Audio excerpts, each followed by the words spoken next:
Melissa Mackenzie. I'm the publisher of the American Spectator, and I want to welcome all of you from all over the Fruited Plains coming here to join me and our special guest today, James O'Keefe. James O'Keefe will be talking about his new book called The American Muckraker, which I have right here. I don't know if you can see, it's blurry.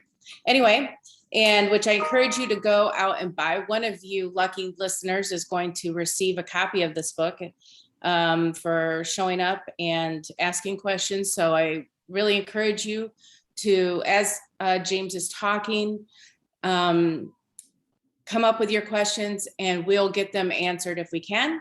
And so let's get started. James, welcome, and thank you so much for joining us today. Thank you so much. Great to be with you guys. We appreciate that award you gave us too in October, November in DC. Yeah, you know, that was a well done thing, wasn't it? Between you and David and Abigail and Christopher, you guys have been tearing it up ever since. You were before, but I mean, it's like the heat has turned up since, it seems like, for all of you. It's I don't even know where to begin. Yeah.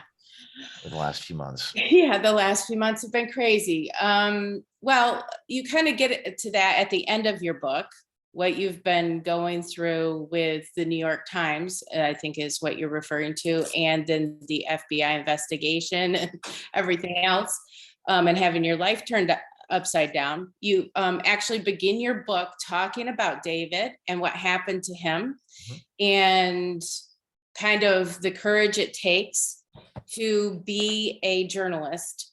And I was wondering if you could just start talking about that and kind of the situation that anybody who's a truth teller right now finds themselves in. Well, thank you so much for having me here. And the first chapter of this book is called Suffering. And you might say, why did you write a chapter about that? And I think it's really about trying to find man's search for meaning, this idea of how can I do something? And I think in our society today, people place more of a value on what they can do to accomplish something, how they can follow their conscience than they did years ago. I think that's changing, and it's changing every day. But yet the thing that we face more than ever before is fear. Everyone's afraid. And even certainly, I mean, whether you're on the left or the right, I think people on the right are probably more afraid. And that's because the people on the right perceive the media and the culture and the courts to be so adversarial to them. So the first thing they think is, I'm going to lose something if I fight for what I believe in. And they're worried about that, particularly Christians, which is ironic because Christians believe in life after death, but maybe they don't actually believe as much as they claim to. And so these are the real metaphysical, serious, philosophical issues that I address, because if you don't fix the fear issue, you can't fix anything. If you're not willing to give up anything of value for something of higher value, then there's nothing I can do to help you. When you say, what can I do, James O'Keefe? Well, what my question back is, what are you willing to give up? Nothing? Okay, well, I can't, there's nothing you can do. You either have to donate or you have to people who do. So David Daleiden is an example of this individual. You know, he had the California Department of Justice, then Kamala Harris, now vice president, then head of the California Department of Justice, come after him with agents. And, you know, cement milkshakes. My colleagues, FBI raids. I was incarcerated. I was confined for 3 years. That's when I met you, Melissa, was when I was on federal probation. And, you know, the bottom line is that this is going to require some suffering and sacrifice. Maybe that's the wrong word. Suffering implies a negative effect. I think it's rather a positive effect. And I think we're all confronted with this crossroads. Do we follow our conscience and pay a price, or do we not follow our conscience and pay a price? Right. And we're all, and that's kind of what this book starts talking about. There's a portion of it I want to read to you. Mm-hmm. It says, this is the lowest point of my life. I call it the nadir. And it says, quote, just like any survivor of psychological abuse, the muckraker, I'm referring to my colleagues in the third person, over time starts to realize a new kind of superpower. Reborn through baptism by fire, he is invigorated by the knowledge that he is no longer a slave to fear. Fear may grow, danger may grow, but it does not affect your decision making. You cannot be deprived of your reputation. And as Andrew Breitbart once said, why do we get angry with them? Why do we take them seriously? Why do we give them that power? Mm. So really, this is a very kind of philosophical issue, but the deprivation of your reputation is based upon the vanity of a self-anointed racket. And when you stop caring about how you're perceived by these New York Times Book Review and CNN and Wikipedia, when you cease to no longer care about them, they can no longer affect you. And that's, in fact, when your journey and your ascent actually begins. So for me, this is a very personal chapter in this book, because I had to really reckon with the effects on me psychologically. There's one moment here in the book where I talk about David Daleiden facing 9 felony counts. If he had exposed the unethical and commercial destruction of puppies with his hidden cameras, Right. nobody would want him incarcerated. And of course, that's the issue. It's not about abortion. They're not coming after him over the issue of abortion. They're coming after him over the issue of Statute 632 recording in California. Of course, if he had recorded puppies being mutilated, nobody would go after him. So that's really how unjust things are.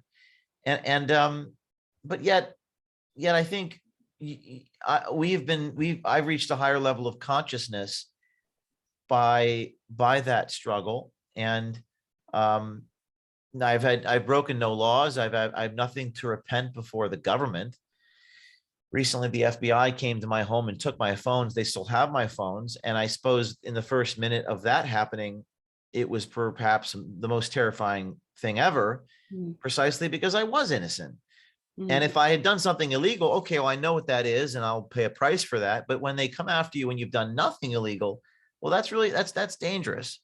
And I think we have to be willing, as American citizens, all of us, we have to be willing to understand that when you do the right thing, that might happen to you, but you should still do the right thing. And lost in politics is any sense of right and wrong. The phony artifice of our political system. It's all about power and winning.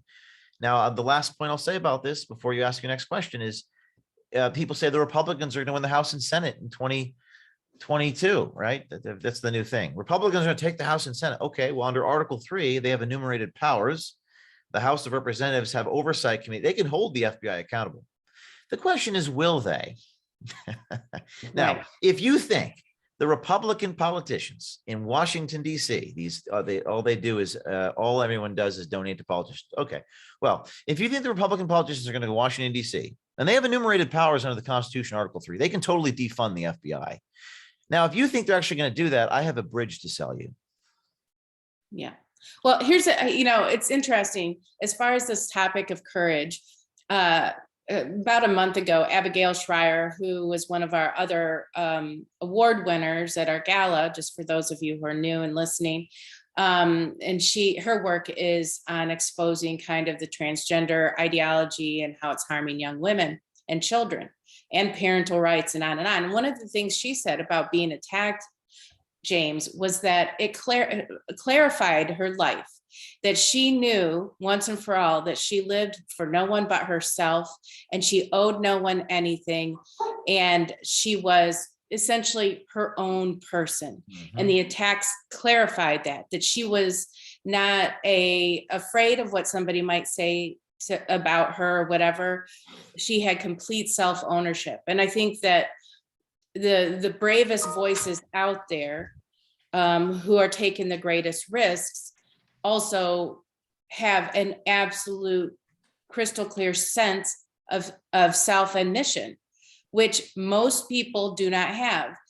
And on the other hand, I think that a lot of people, so we've seen this with January 6th, because like Julie Kelly has been beating the drum about what happened with January 6th and the political prisoners that we now have in the United States. And everybody knows about it. It's right there under the noses of Congress in DC. Right. And even people on the conservative side are afraid to even say that the words political prisoner, because of the implications of what that means. But And that's there's a interesting. lot of Yeah. people, there's a lot of people who are tangentially involved who were at Stop the Steal, rallies, who were 100% behind the idea. And as time goes on, more and more evidence of fraud is coming out, who have abandoned their friends, who are under investigation before the select committee right now. And so there's a huge loss. People are worried about, not being able to take care of their families. And I would say this, I think that now Abigail has a family, but like you and David do not.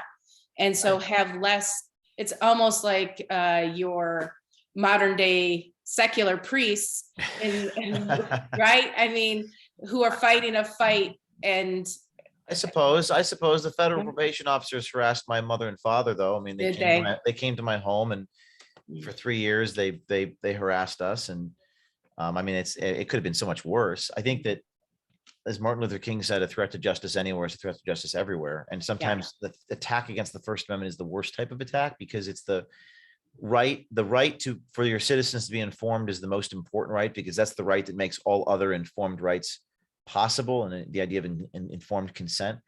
Yes. But this is really, this is the conversation, Melissa, that we should have. I know it's quite spiritual and philosophical, but this is it. You made a statement. Why are those politicians so afraid? Now, that's a really fascinating question. What are they scared of? Well, the book posits that they're scared of other journalists that may write meany things about them on the internets, and like what CNN might say. And I think that we have to acknowledge that they do have power, but it's in part because we kind of give that, we grant it to them. And I think conservatives grant it by virtue. Like, I don't even consider myself a quote unquote conservative. I'm a journalist. I'm a reality seeker. Now they're saying due process is right wing, Melissa. If you believe in due process, you're right wing. If you use the word freedom, it's right wing. You're right wing if you believe in due process. Well, due process is, I suppose, if I'm anything, I do believe in the Constitution. I do believe in the First Amendment and the Fourth Amendment. I don't think the FBI should go through your home and take your stuff just because they don't like you. Does that make me right wing? Is it right wing? Is it right wing to think the New York Times shouldn't work with the FBI? Does that make me right wing? I don't even know what these labels mean anymore. Right. This book, American Muckraker, Chapter 2, Image. The first quote is, photography is truth. The video camera usually, at least when I got started, was operating at 24 frames per second. Maybe it's 30 or 60 frames if you have an iPhone, if you have a 13 Pro. But when you're photographing someone at 24 frames per second, you're going to get a more honest impression of the reality of things than a Washington Post reporter saying people familiar with the matter believe. So we have to reject the propaganda. We have to not be so afraid of them. I wrote something. I was asked to speak at CPAC Hungary. I may not be able to make it, but I told them this. I said, I think people fear things being taken away from them, and I think you don't really take anything with you when you die. So I have to be ready to be falsely accused and pay that price. I'm speaking personally, but I'm speaking on behalf of a lot of people I work with. So it's like kind of a mantra at Veritas. So bear with me. I don't wallow in knowing that some bad things might happen to me. Threatening me with pain and like unjust repercussions, like they could torture me. I'm just giving you the fears that are in all the heads of your viewers. Okay. Well, if they torture me, they probably get me to talk. I don't mean what I'll say, but I'll talk. They can put me in jail. Okay. Well, I won't have my pillow. I love my pillow that I have on my bed. You know, I won't sleep as well without the specific pillow I use. I won't have my routine. I won't be able to slice my avocado in the morning the way I like it. Like, they'll take some things away from me. And I know that, but I don't wallow in knowing that. They could hurt me. I mean, they could do bad things to me, but I choose not to live my life in fear of that. And you might say, well, what does that make you, a sociopath? No, I think it makes me a God-fearing person.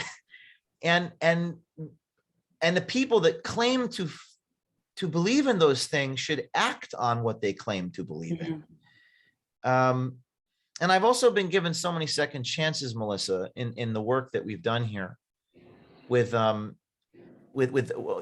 the years, that I almost feel like born again. Mm, And I think knowing people like Jody O'Malley from HHS, who blew the whistle, mhm. and the Marine in the Postal Service, Yeah, I tell his story in this book, you who was do. interrogated by the Department of Justice.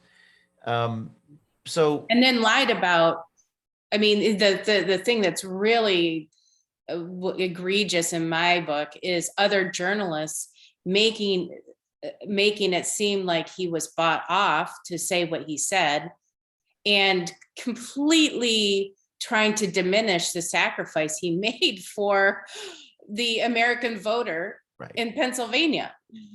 Yes, the reaction to that story was the story. The fact they sent Yeah. someone from the Inspector General's office, quite literally a deep state stereotype, as if we had created a Saturday Night Live episode Right. about the deep state. They sent this dude who spent hours trying to get him to recant his testimony.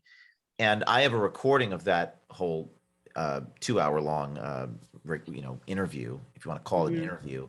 And the Washington Post reported people familiar with the matter say, well, I don't know what who people they're referring to when I have a recording of what happened. So somehow people familiar with the matter, those are anonymous sources, superseded incontrovertible evidence of the thing happening. So a lot of us have to, reject the premise that they have the power that they have, because, and I think you mentioned it, autonomy, self-autonomy. Mhm. It's going to be up to us, the citizens. It is insanely inspirational when one man can stand up to all those people and say, I don't care about what you think of me. Andrew Breitbart died 10 years ago, 2 days ago, 10 years ago. I know you knew him. I knew him quite well. Mhm. And 3 days before he died, you know what he said to me? Andrew Breitbart said something to the effect of, James, they want us on a leash. We're not going to be on a leash. Yeah. They want us to do the dance with them, the dance they do. We're not going to do the dance with them. Mhm. And we're not going to give them that respect. We're not going to give them that courtesy. It's very powerful the way he said it and how he said it. And it's that simple. How simple it is. Like Dostoevsky wrote The Dream of the Ridiculous Man. All of this can be changed at once if all of you stop taking them so seriously. Yeah. I mean, that's an absolute truth. And one of the things is like doing some reporting on the January 6th thing, is the isolation that all the different people, and on the right, James, I would say one of the things that is, because people on the right tend to be such law abiders, they tend, so like an extraordinarily thing has happened. So if a lefty is investigated on a congressional committee, everything is leaked. They're talking to, they're all coordinating. On the right, everybody has been so law abiding. They had like this notion that they shouldn't speak to one another. And so there's been this hush on the right about it. Well, let's wait till justice comes forth. No, the whole system is unjust. Right. And what is happening is unjust. Justice is not going to come out of injustice. And I think that so many people are like, well, let's wait and see. Wait, we're going to wait and see what the corrupt people are going to say is just. Right. And that's the situation that we find ourselves in. You said on page 101 in chapter 6, Insiders, you were talking about whistleblowers in totalitarian societies. And you talk about 1984 and the Ministry of Truth. And so I kind of wanted to ask you, with the surveillance society we're now in, would you view America as a totalitarian state? They're certainly using totalitarian tactics. Not yet. I mean, I still think we have some semblance of justice in this country. I think I was asked by Claremont Institute last night what the least corrupt institutions are. Are we a totalitarian state? We still have Article 3 judges under the Constitution. We still have federal judges on the bench for life. 200 of them were appointed, by Mitch McConnell, or approved. And I think there still is some semblance of justice in the court, in the federal court system. I've seen, I mean, Project Veritas has never lost a lawsuit. That's an extraordinary statement, by the way. Yeah. I can tell you who has lost lawsuits: CNN, the New York Times, the Washington Post. While that's not reported, it's still adjudicated in court. I mean, we just defeated the New York Times and New York State Court, right, on a couple of issues. But I think there's elements of totalitarian. I mean, you talk about this chapter called propaganda, rather whistleblowers, whistleblowing in totalitarian society. Winston Smith, 1984, was the protagonist in 1984. Even the phrase 1984 has become a trite cliche. Yeah. I encourage everyone, in addition to reading my book, reread 1984 by George Orwell. O'Brien's being tortured. O'Brien is torturing Winston. And Winston is the protagonist. He's the last man standing. And the torturer says to Winston, 2 + 2 = 5. Repeat after me. And Winston said, no, that can't be. 2 + 2 = 4. So he reads the mind of Winston and knows that Winston is afraid of rats. Everyone's got their fears. I won't tell you what mine are. Maybe you can guess, but I won't tell you. I don't want them to know. I don't want them to know. But in 1984, they could read your mind. And maybe with artificial intelligence, now they're reading our Gmail messages and correspondence. Google can read our mind. Right. So they give a cage with a rat, and the rat goes at Winston's face. And he says, okay, fine. 2 + 2 is whatever you want it to be. That's pretty deep. And I think that in whistleblowing in democratic societies, it's about going after your livelihood. It's about taking away your money. It's what they did in Canada in the 20th century. Your life you faced so much risk. Reputation was being targeted, and your livelihood was being targeted. And how hard is it, really? I mean, how much more likely are you to find courage, like people willing to give up their lives? But how many people are willing to give up their reputations? In Washington, D.C., I can find soldiers that are willing to make the ultimate sacrifice overseas. Yeah. So the choice was really in an extreme form, like in a place like the Soviet Union, people made the decision not to even have children. You mentioned David Daleiden and I don't have children. Well, people had to decide, this is horrible, whether they even wanted to bring children in the world, because they had to lie to them about the way the world was, because if they told the truth to them, that was a liability. Mm-hmm. So the majority of whistleblowers have suffered in the 20th century, but I think things have changed. And I think now in modern times, you have websites like Give, Send, Go, which is an alternative to GoFundMe. And some of our whistleblowers have raised $500,000 on that website. And I think nowadays everyone can have their own brand and they can be their own distributor of information. That's one positive thing about the internet. And content is king. In other words, when you show the people what's going on, I believe that can defeat the propaganda. People disagree with me, by the way. But if you disagree with that statement, if you disagree that information does no longer matter, then there's 0% chance we're going to avoid a civil war. So nothing matters anyway. I choose to believe that things do matter. I do believe that information matters. And I think those people are wrong. I think a video recording of a judge doing something corrupt or political corruption or voter fraud, it totally matters. We just need more of it. We need more of it. Yeah. Well, the thing is though, I think it may be true that inevitably there's a civil war. Okay. But that doesn't change what we do while we have the time now to do it. And it shouldn't stop people from taking the actions they can take. One thing, because your note about like, it doesn't matter anyway. You talk further. Let me see if I can find it. You talk about how Google and the algorithm kind of diminishes stories, right? So one of the reasons people say things don't matter is because, and I'll say this, I mean, you've been booted from Twitter for some reason. I'm still there, but who knows when that'll end. And so I've been over on True Social and kind of getting to know those people over there. But the thing is that one thing I've found being on Twitter forever, first off, like the Twitter people hate me and the feeling is definitely mutual. And so like, I noticed over time that I've been to completely, almost like I know that on there, I'm talking to maybe 10 people.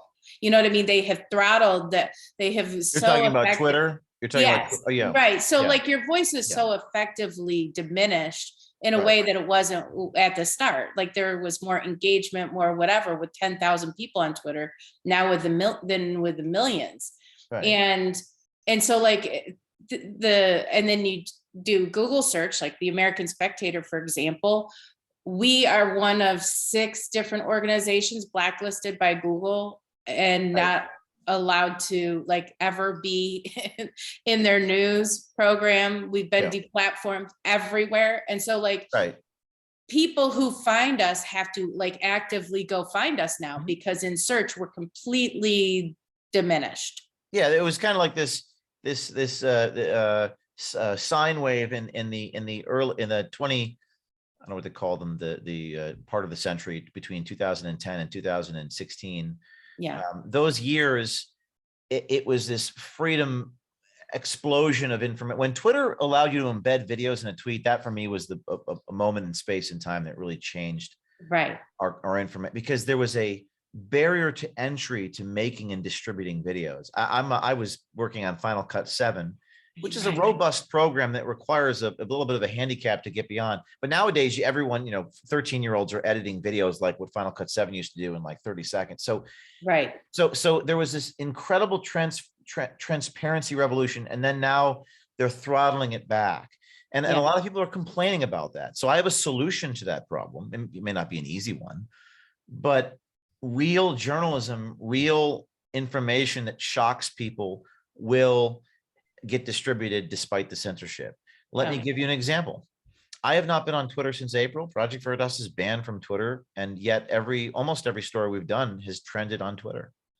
Why is that? Is that because I'm like really good at writing captions? No, it's because the stuff was so shocking that everyone's wanting to share it. And it's all about content. Yeah. And the other thing I'll say about that is that most people, to quote H.L. Mencken, most people believe what they want to believe. Right. And that's the problem that we have.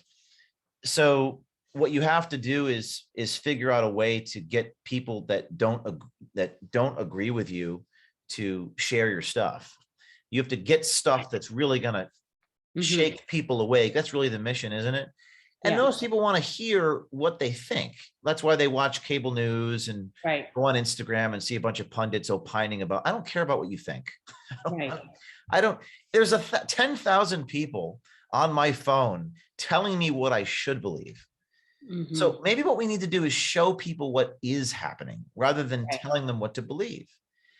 And I really and that's really the issue. And I also think that we use something called distribution by proxy. I talk about that in the book. You mentioned they're de-throttling you. We got to rely on something we call distribution by proxy, which is giving people content. I do that. I'll text someone who is still on Twitter, and I will send him a link to the video that we've done, and he tweets it out because he wants to share it. So these are principles that are being tested, Melissa. I don't, even on the right, people will say, no, it doesn't matter. Exposing them doesn't matter. That's what I heard the other day. So, okay, well, if exposing them does no longer matter, that's a really dangerous thing to say. That's actually anathema to the First Amendment. It's anathema to what Abraham Lincoln espoused. It's anathema to what Benjamin Franklin espoused. So I am concerned about when I say polarized, I mean that a lot of people no longer believe in the principles that make us American.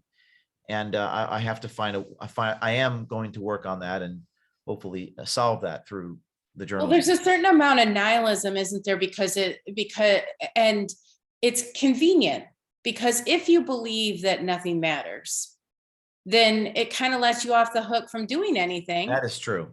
So like I had, and I'm going to call out a couple of my local friends here. I don't live in Washington, D.C. I live in Texas. So I have normies for friends, who my kids have grown up with, that sort of thing. And one of them they're retirees, and they were complaining about something. And I was like, you have time, go to Austin, find your representative and bitch to him. That works. True. That's true. You have money, you have influence in a way that you don't realize that you have. And if you went and said, I will make sure my friends and everybody I know will never give another penny to you Yeah. if you don't like do fill in the blank right thing. And they were like, well, that's, I'm like, who do you think does this? It's people like you who need to get involved. You say something on page 134, this is in your chapter about privacy, that few of the arguments used against the use of recording device, I'm kind of going all over the place here, but there are a couple questions I wanted to ask. But rather some material, few arguments made against the use of recording device seem to involve privacy, but rather some mysterious notion about dignity. Right. And I was wondering if you could talk about a little bit about that, like that kind of privacy versus dignity. And then you quote later the Harvard Law Review and Louis Brandeis and Samuel Warren. And so I was wondering if you could talk about that. Well, I mean, this is a fascinating attack on me for the last 10 years, is that I'm, and David Daleiden is facing 9 felonies for this. So right. I read every book I could get my hands on about private. I read law review articles. I literally printed out hundreds of everything written in the 20th century about privacy and ethics on hidden camera stuff. And what it comes down to is a tape recorder, you can't deny what you said. Right. So it doesn't give the subject a way out. Right. And that's why people don't like it. Because if the mainstream media is trying to rest upon narratives that will fall apart under inspection, what do you think the first thing they're going to hate is? A tape recorder. Right. Do you read these New York Times articles? I know you do. I know because you're only because I have to, but I refuse. The way they word things, it's almost like they're Picasso with the written word. Like they could just take a photograph of the thing and then they could write about the thing, and the distinction between the photograph of the thing and how they characterized it is just so wide. I mean, the example. Well, we've seen evidence of that, like, right. So like what's happening now with when we will see like press conferences live, and then we'll see the characterization of it later by somebody in the lefty media, either in real time or later. And you're like, wait a minute. Do people realize that I am watching this myself and can see what they're actually saying? Yeah. The way that they're able to, I mean, recently after the New York Times raid, the New York Times did a story. They obtained my memos. Somehow the New York Times got my secret attorney-client memos. The lawyers who represent me in the lawsuit, the judge ruled against them for publishing them. And the New York Times did this. You'll have to figure out how they got them. We don't know. We know that the New York Times is talking to the FBI quite closely. And the New York Times said, documents show how far Veritas's deceptive reporting practices could go before running afoul of federal laws. You know another way to say that? We checked with our lawyers to make sure we did nothing illegal. Right. So why didn't they just say they checked with their lawyers to make sure they did nothing illegal? But the way they worded it, it just sounded horrible. It sounded like I'm traipsing over some line. So to answer your question about privacy, the ability to record something is closely connected to the ability to write and speak. Lawrence Tribe has argued that the ability to record something is no more than a mirror of such a right to repeat what someone tells you. Now, surely society would not want to place restrictions on the right to repeat what someone tells you accurately versus inaccurately. So when Upton Sinclair did his thing in 1906, there were no recording device. He had to like run back to his hotel room and this is what reporters used to do. They would scribble it down, and they'd do the best they could to make it accurate. It wasn't as accurate as a camera. So they have an interest in against recording stuff, because when you record the thing, it cuts through the propaganda. And as George Orwell writes, the party, that means the establishment, the powers that be, tells you to reject the evidence of your own eyes and ears. It's their most important commandment. The most important thing to the New York Times is, thou shalt not believe your eyes. Believe us.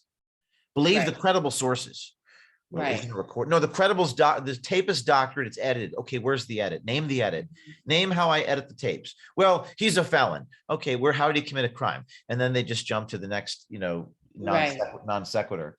And then there's one more quote here from the privacy chapter, which I think is the most amazing a description of a recording. This is the idea that recording someone is not a violation of their privacy. It's not entrapment. You're You're not putting words in their mouth. So what exactly is the problem with recording someone? And that's when you get into this idea that, well, people can't control the dissemination of their own, person. And It's strange though, that isn't it strange that we're having even this discussion? it Because is. I mean, you remember when like Geraldo would run around and throw a microphone in some rando's face, and that was like gonzo journalism or something.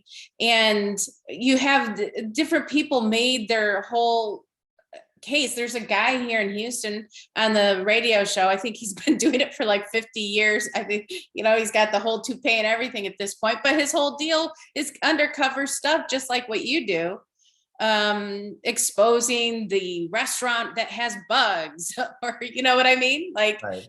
This is not a new thing. This traditionally was journalism. Well, so this is and that's why I made an argument about privacy in this chapter, because it's not about privacy, it's about power. Right. And then you get, well, what does that mean? What that means is you go into George Orwell's 1984, you get into doublethink. So when they say you're not allowed to record the Planned Parenthood fetuses, but you are allowed to secretly record the puppies being destroyed. So now you're getting this idea of doublethink. What is doublethink? Well, in the book, I talk about this. Doublethink is the ability to hold two completely contradictory beliefs at the same time and believe they are both true. Right. So it's like, this isn't a rat. I don't know if that's called communism. It's Orwell talks about it in 1984 in this theory of oligarchical collectivism, I think is the name of the book. And within 1984, he's a fictional character, and he's writing this philosophy of doublethink. It's the and you see it in Kamala Harris's manner of speaking. You see it in a lot of political figures in Washington. And it comes down to power. It's completely contrary to any notions of journalism. And to see journalists making such arguments, like you're not supposed to be recording people. Well, the whole purpose of journalism is to convince a subject to trust you enough to confide in you and give you information, and then publish a story about them. So if you are opposed to what I do, which is recording people when you're with them, you're really contradicting yourself. And it concerns me that we have people who are so psychotic and sociopathic that they exercise this idea of doublethink. I'm going to read you a passage from my book about doublethink. Quote, to tell deliberate lies while genuinely believing in them, to forget any fact that becomes inconvenient and then suddenly draw it back and believe in it again, to deny the existence of objective reality, while all the while to take account of the reality which you've just denied. Even when you even in using the word doublethink, it's necessary to exercise doublethink, because by using the word, one admits you're doing it. These people are nuts. Well, but the thing is, we're seeing it though in real time now. Like the Fauci says masks don't work, then he says they work. Then all of a sudden, yes, doublethink this week. Doublethink State of the Union. Yes. Wasn't Biden in a field at the White House, and he had a mask on alone? Yeah. And then like the next or the day before or the day after, he's in the State of the Union. There's people everywhere, and there's no mask. Doublethink. Exactly, and it's like right in front of your face.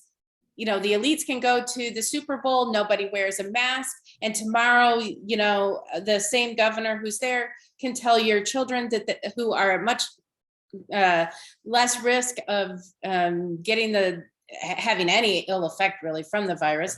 And yet they have to wear masks in school. I mean, it's just, and I feel like in a sense, there's been some programming being done. And what is crazy to me is at least half, maybe 3/4 of our population seems willing just to go along with it. Well, that's because of fear. See, it's all, I know this is all kind of circular and psychological, but that's what this is. This is really not even about journalism. I mean, I'm a journalist, but I don't mean to be too academic, but this is important. Noam Chomsky wrote a book called Manufacturing Consent. Noam Chomsky's a leftist. Or at least traditional. Maybe that's now he'd be considered right wing. Who knows what that means anymore? I don't know. Noam Chomsky wrote a book called Manufacturing Consent, and he said the press is supposed to, quote, uphold a normative order of authorized knowers in society. What does that mean?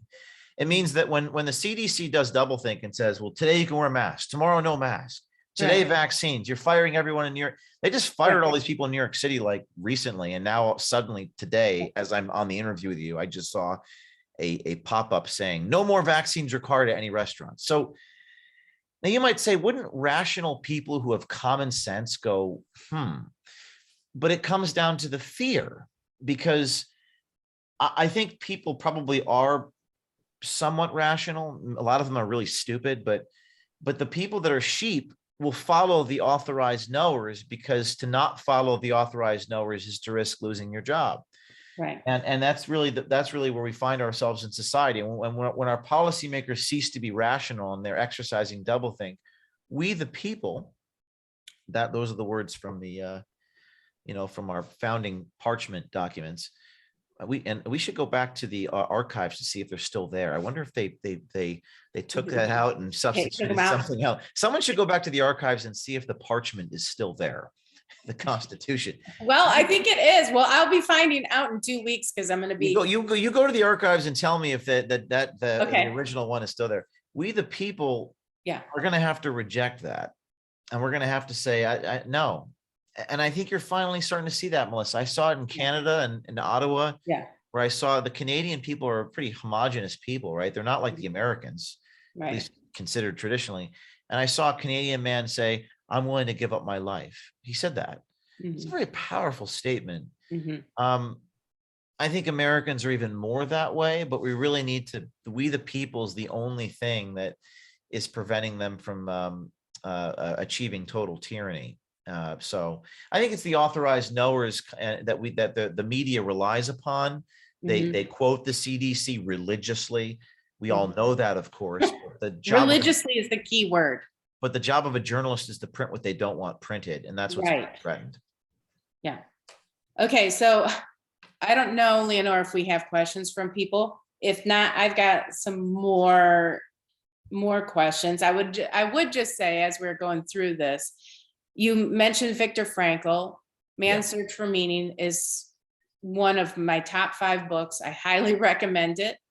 And someone recommended I can't remember where I saw it, but I watched Demolition Man again, James, which is an old Sylvester Stallone movie. And it's really kind of disturbing how much it describes. There's this politeness in our modern society where we don't want to now, with people being triggered everywhere, that we can't say the truth because it will hurt somebody's feelings. Right. And I do think that is part of the problem with what we're noting. Now, I don't know, Leonore, do we have questions, or how does this work? We don't, I just sent you a message. We don't have any questions right now. So if you want to submit questions, please do so. Okay, so I'm going to continue going because this is a good conversation. I feel like we could talk forever. Can I address what you just said about the harm thing? Again, that's, there's a book by Washington Post Leonard Downey. Again, I go back to the 70s and 80s when what journalists used to actually do. How we live in a clown world, where 2 + 2 = 5, mask one day, mask no. I mean, this is so crazy. I don't even know. It defies. It's the law of non-contradiction. Like, I'm a philosophy major. The one rule is you don't contradict. If A, then B. If B, then C. It's just logic. Right. So we're living in clown world. But if you want to actually break down the argument, well, you harm people by doing journalism. Well, journalism does harm people, and sometimes it harms good people. And I think you have to do a balancing test. You have to protect the people's right to know if citizens are to make informed decisions. You have to do that. It's like the American founding principles. And I think with social media and TikTok and Instagram, the borders and Twitter, our country's borders have gone away. I don't mean that in the immigration, policy sense. I just mean in social media, there's no boundaries. Right. So in Article 3, judge, and if you're in a federal courtroom, you are in an American courtroom that does abide by the Constitution. But on Instagram, it isn't so. Your comments are coming from Canada and Uruguay and Yeah. South Africa and China. So they don't believe in what we believe in. And it's sort of this melting pot of ideas that are not rooted in these first principles. And the Right, first principle is this: without the ability to make informed decisions, we cannot elect our representatives in an intelligent fashion. right. And then you get into the idea of factions, which is what James Madison warned about in the Mhm. Federalist Papers, which is what's happening.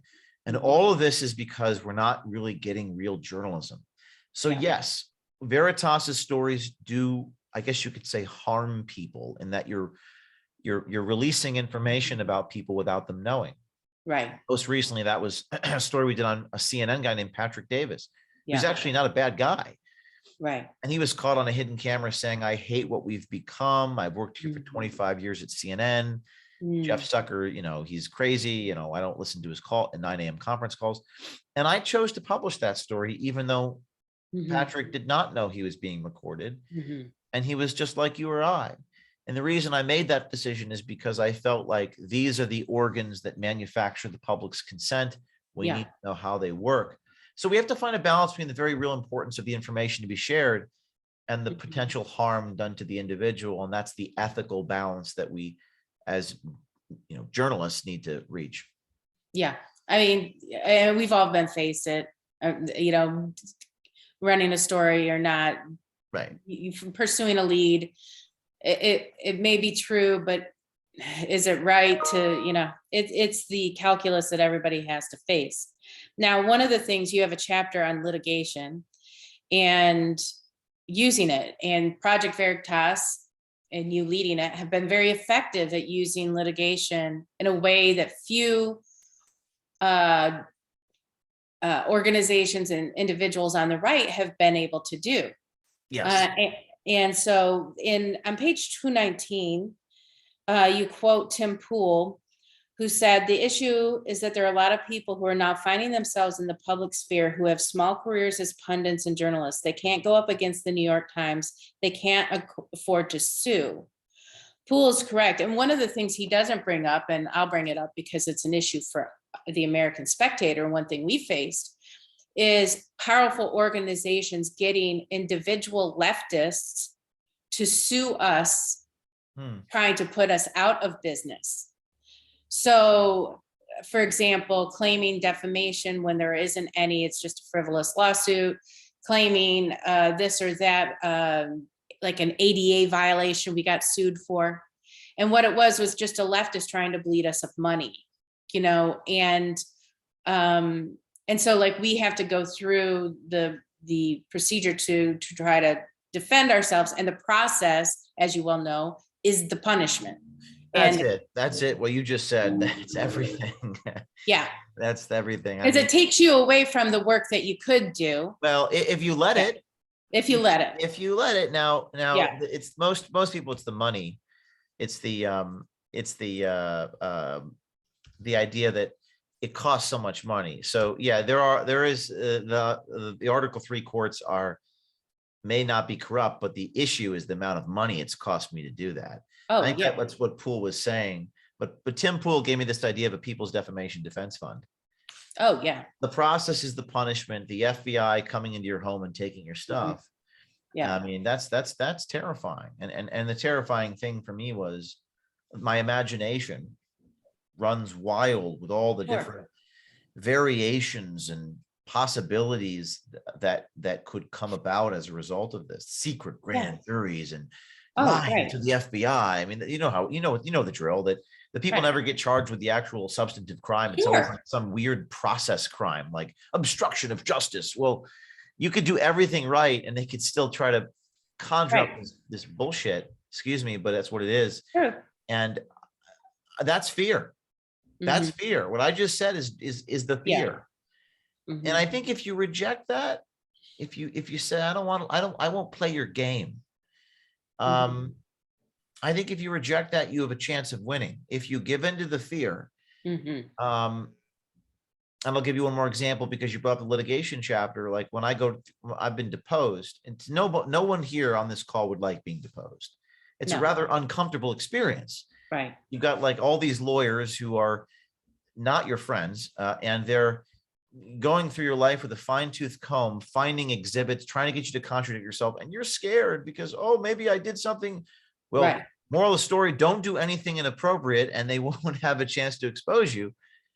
But what I've learned from that process is I actually love being deposed, because I know that they have so much, they meaning I'm a defendant, they're the plaintiff, or I'm the plaintiff, they're the defendant, they're my adversary in court. My adversary in court has so much more to hide than I do. Mm. And that's why they don't sue me anymore, Melissa, because they realize that I will go to discovery with them and I will publish their videotape depositions on YouTube. Yeah. But they presume they can launch a war of attrition that we cannot endure.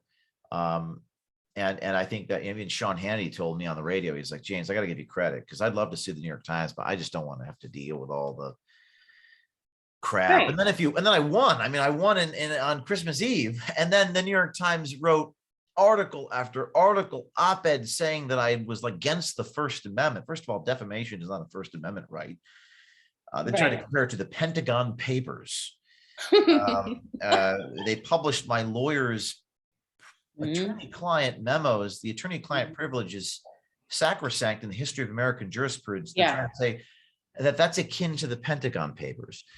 So I think that what most people would fear, even if you win, you fear you being slimed and marginalized by them. And to that I say, why are you giving them so much power? Why do you care so much about what the New York Times thinks about you? That's a rhetorical question that you all need to go home and reflect on, because until you answer that question for yourself, I can't help you make a difference in the world at large. Well, don't you think though it helps, James? I mean, certainly it helped me once I met a lot of these people. And then I just got mad at how stupid and mendacious and small. And that kind of puts this kind of vaunted thing into more context. But when you're in the midst of it, it can be fearsome. It can be fearsome, and it will be. And even for me, and I consider myself a pretty fearless person, but even for me, when I was arrested in New Orleans, it was fear is unlike I could ever tell you. I was shackled.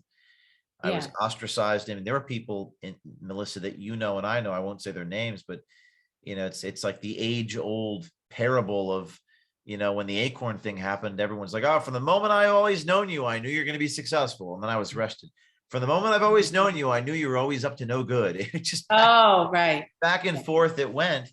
Right. And but that was a good thing for me, because I was able to realize who my friends are, who the good people were. And but yeah, I mean, at a certain point you go through the suffering, and I think when you survive trauma, it kind of gives you superpowers, and adversity gives you those superpowers. And what is life if not to endure that, and to do anything really involves taking a risk, and to accomplish anything, to achieve anything involves being marginalized by people who may not like you.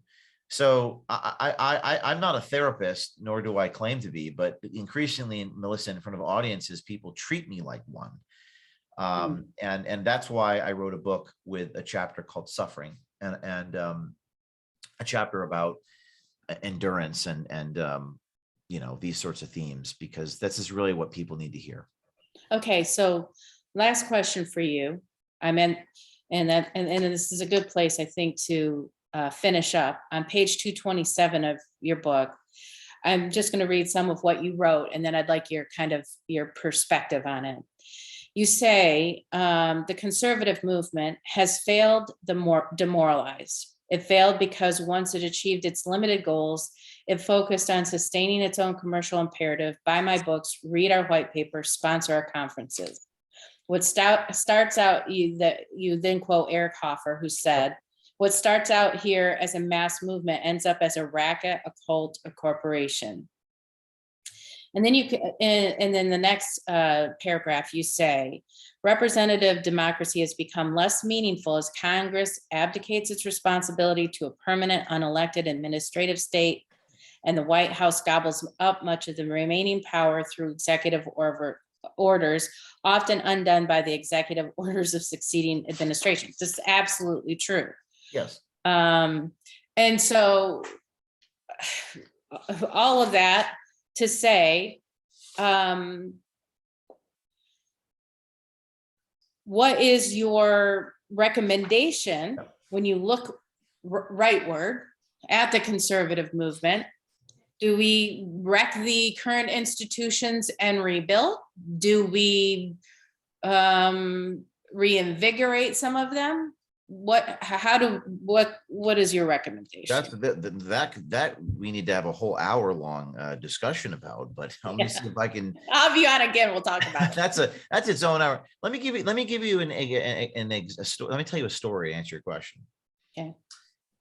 I did a book launch in Miami, and the Rolling Stone came and did a positive interview, a positive article about it, and people on the I guess they're on the right, on the conservative movement, responded by saying, "Stay in your lane, James O'Keefe." In other words, they were upset that I did a musical theater and I did art and song, and I sort of did this interpretive, I don't know what to call it, Cirque du Soleil meets Hamilton meets Cats meets 60 Minutes. I did this Project Veritas, a story of my life. And I look at the world at large, and I see people writing books, and I read a lot. I read the Financial Times, I read the Wall Street Journal, I go to Broadway shows, and nobody goes, "Stay in your lane, Liz Emanuele, you shouldn't be doing Hamilton, you should be doing." No one ever to say that. I mean, what type of absurd argument is "stay in your lane"? I mean, I'm speaking to whoever, I don't mean to label people, but let's call it the conservative movement. Open your mind. Like, why are you thinking like that? It's a loser mentality is what it is. It's a defense posture. And I don't know really if I'm even part of that movement, if that's what that movement represents. What I believe is an illumination. I believe in enlightenment. I believe in it's one of revelation, exposing the reality, purporting on what's going on in the world, and it's the good, the true, and the beautiful, right? That's what we need to be doing. If it's a movement for power for its own sake, I know that William F. Buckley said we need to stand athwart history and yell stop. Okay, well, I'm not sure that's fully the mission. It's to reveal what's going on. So I wrote that because often, and this is particularly true of think tanks in Washington, is that they end up trying to just make revenue to keep their employees on board. It's like an employment farm. And as a leader, I do have an organization with employees. I have to make sure that I don't fall into that trap. And what starts out as a movement for good often ends up as a racket. So for me, I'm always trying to fight against that. And in reality, some of the best people are the ones who are just getting started. Like David Daleiden, it's a Center for Medical Progress. So you say, what's the solution? It's to focus on the arts, the culture, to tell stories, and to do so without an ideological bent. The overzealousness, can be detracting from what you're trying to accomplish. Now, the Rolling Stone reporter wrote a very positive article. She said, "This is great. I had a great time. This is fun. I got to see a story." But even she was like, "What is James O'Keefe trying to accomplish here?" It's like everyone swims in their ideological soup. And I guess in order for us to accomplish really anything, including consensus, we have to get out of our comfort zone, and we have to get out of our lane. So when you say stay in your lane, that is the thing that I'm ostensibly fighting against. So I don't know if that answers your question or it makes sense, but that's a very important page you read from, and something I've been saying ever since I've known you. And I'm not sure that I'd like to know what people in politics and the conservative movement, what their idea of success is. I'd like to know, since Ronald Reagan, what have we actually accomplished? Well, exactly. Define exactly what are we fighting for and what are we building toward? And I actually think William F. Buckley is completely wrong. Trying to stem the tide of a terrible culture is just trying to stop the inevitable devolution that is part of humankind. If you're not actively building, if you're Right. not actively honing, correcting, making Yeah. beautiful and ordered, the natural state is entropy. And that's true whether it's in nature or whether it's in the culture. And so you can't stand to thwart entropy. It's not gonna stop. You have That's to actively well said. build. That's very well. I don't think I've ever heard anyone say that. I think that you've just formed a new thought. I think that Buckley was wrong. I Yeah. agree. And maybe but that he was operating in his, 1955 Oh, sure. founding issue of National Review. You can't just stand to thwart history and push back against the thing that's encroaching upon you. Right. In Gramsci's whatever 100-year march, inch by inch, as Right. Jordan Peterson says, and then suddenly Yeah. you're 100 yards down the field. Yeah. We've got to go. I hate to use the word conservative movement. If you want to make a difference, you have to go on offense. You have to go show people what's going on. And I use music, okay? Mhm. And people, why do you use music? Well, because in music there's patterns. Right. Like I use Justin Timberlake and Nelly Furtado and Above and Beyond. It was like you felt like you're in an EDM concert, and I had everyone dancing. I had people. I have to tell you, you're dating yourself here, but okay. Absolutely, but I had Rolling Stone. Man, I was telling a 20-year story of my life, so I was using songs from each of these years that happened, and it was a documentary film. So we have to find patterns, and I think you're right. If you're not evolving, if you're not growing, if you're entropy, I think you said it beautifully. I'm going to end with a Solzhenitsyn quote, and he says, "Men have forgotten God. That's why all this has happened." And I feel like what we're noting here in this time, and this gets me in a little bit of trouble, but you're bringing it up. Anybody who is into this fight knows that you are choosing between God or the state, essentially. And ceding power and keeping your rational thought. Yeah. When you have God center in your life, the kind of the crazy around you falls away and the truth becomes clear. Yes. Yeah, Solzhenitsyn said that. I literally cried when I read Gulag Archipelago. I read it on the advice of Jordan Peterson, then on Joe Rogan's show 5 years ago. I read it 4 times, and I quote it throughout this book. Yeah. It really comes down to fearing God over man. Yeah. Which is it's such a cliche. Like, what does that even mean?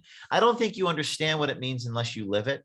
Yeah. Unless you do it, because I can't philosophize courage. In other words, I can't tell my whistleblowers to do it by virtue of me giving some eloquent speech. I think they have to watch someone else do it. But I will say that this is going to sound like dark, but it's actually not. I'm not afraid of death.